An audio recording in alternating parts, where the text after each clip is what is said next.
বিলাসী জীবনযাপন করা আওয়ামী লীগ সরকারের সাবেক ভূমিমন্ত্রী সাইফুজ্জামান চৌধুরীর কেবল যুক্তরাজ্যেই ৩৬০টি বিলাসবহুল বাড়ি আছে, যার বাজার মূল্য $৩২ কোটি। বাংলাদেশি টাকায় ৩,০০০ কোটি টাকারও বেশি।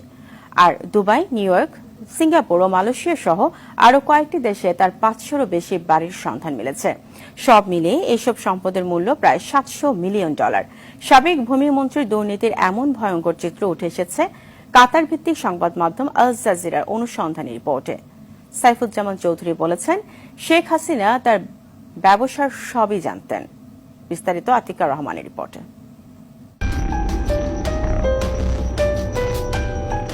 শুধু বাংলাদেশের ভূমিদস্যু না, বিদেশের রিয়েল এস্টেট ব্যবসার রীতিমতো মাফিয়া।